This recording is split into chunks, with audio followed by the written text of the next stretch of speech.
वैसे बवाल सिर्फ खड़गे के ही बयान पर नहीं मचा, बल्कि कांग्रेस के नेता अजय राय के बयान पर भी जोरदार हंगामा बरपा है। अजय राय ने केंद्रीय मंत्री स्मृति ईरानी को लेकर आपत्तिजनक टिप्पणी की थी। अब स्मृति ईरानी और बीजेपी ने अजय राय के बयान को मुद्दा बना लिया है, मगर अजय राय अपने बयान पर कायम है और उन्होंने साफ कह दिया है कि वो माफी नहीं मांगेंगे।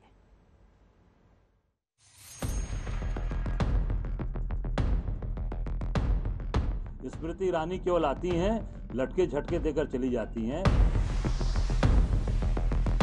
निम्न वर्ग के शब्दों का इस्तेमाल कर, गाली देकर क्यों उन्हें लगता है कि गांधी खानदान खुश हो जाएगा?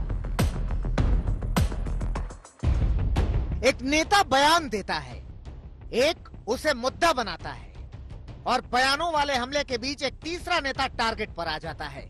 कुछ ऐसा ही हुआ उत्तर प्रदेश कांग्रेस के प्रांतीय अध्यक्ष अजय राय के बयान पर, जिसमें वो स्मृति ईरानी पर हमला बोलते बोलते शब्दों की मर्यादा खो बैठे बिठाए बीजेपी को कांग्रेस पर हमले का बड़ा मौका दे बैठे। सारी फैक्ट्रियां आज बंदी के कगार, जगदीशपुर का पूरा इंडस्ट्री एरिया लगी है। लगभग जहां लोगों ने वहां बताया कि आधे से ज्यादा कल कारखाने बंद पड़े हैं। स्मृति ईरानी केवल आती हैं, लटके झटके देकर चली जाती हैं। वो निश्चित तौर से गांधी परिवार की सीट है और रहेगी।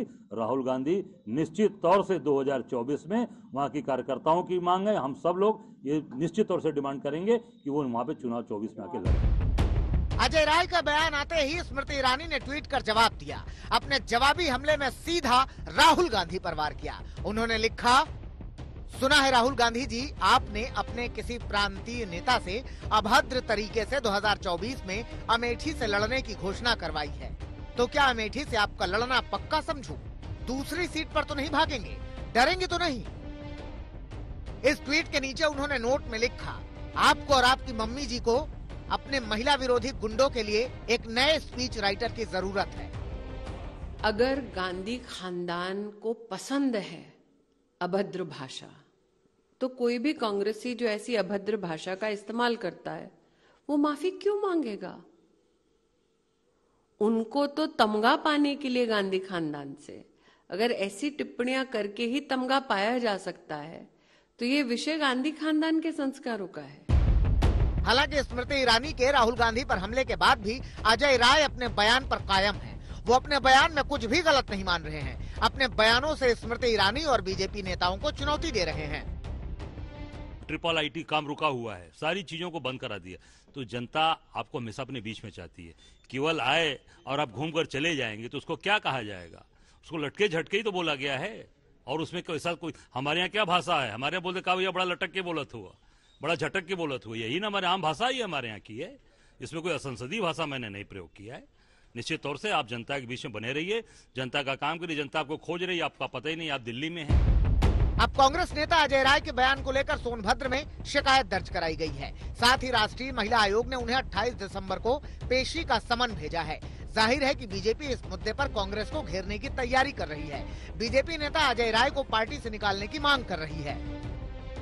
आप महिलाओं के प्रति इस प्रकार का सम्मान रखते हैं और कहते हो ये बोलचाल की भाषा है, तो कौन सी बोलचाल की भाषा है? हम लोग तो कहीं और से तो आए नहीं है, हम भी तो उसी काशी के हैं। हम लोग, हमने तो ऐसी किसी महिला के लिए नहीं बोला जो आप इस तरह से बोल रहे हो स्मृति ईरानी के लिए। तो आप लोगों को अपने उस पर लगाम रखनी चाहिए और उसकी माफी मांगनी चाहिए, नहीं उस बात को फिर से दोहराना चाहिए। एक आदर्श के रूप में देश की महिलाओं को रोल मॉडल मानती हूँ, तो इस तरह का एक असभ्य बयान देना अजय राय का, ये देश की महिलाओं का अपमान है, न कि स्मृति ईरानी जी को। और इस पे कांग्रेस पार्टी को माफी मांगनी चाहिए। कांग्रेस पार्टी को अजय राय के खिलाफ उनको बाहर करने की कार्रवाई करनी चाहिए, अन्यथा तो फिर ये माना जाएगा कि अभी तक कांग्रेस पार्टी हो या ये राहुल गांधी के इशारे पे इस तरह का बयान दे रहे हो। कांग्रेस नेता अजय राय 2014 और 2019 में वाराणसी में पीएम मोदी के खिलाफ चुनाव लड़ चुके हैं। अब वो 24 में भी पीएम को चुनौती की बात कह रहे हैं। उठाकर परिणाम देख लीजिए। मोदी जी जब 2014 लड़े थे तो उस समय मैं वहां पे 76,000 पाया था, 76,000। जब प्रधानमंत्री बन के लड़े 1,54,000 वोट में पाया। तो आप देखिएगा 2024 में परिणाम आपके सामने रहेगा। अरे मैं चैलेंज दे रहा हूं ना, मैं तो रहा हूं, मैं चैलेंज दे रहा हूं तो मैं लड़ूंगा। अजय राय की शिकायत अमेठी में उद्योगों के बंद होने को लेकर थी। लेकिन अपनी शिकायत में वो शब्दों की मर्यादा पार कर गए। अब इसे लेकर कांग्रेस और गांधी परिवार पर बीजेपी के हमले जारी हैं। सोनभद्र से विधुशेखर मिश्रा, वाराणसी से उदय गुप्ता के साथ आशुतोष मिश्रा, दिल्ली आज तक।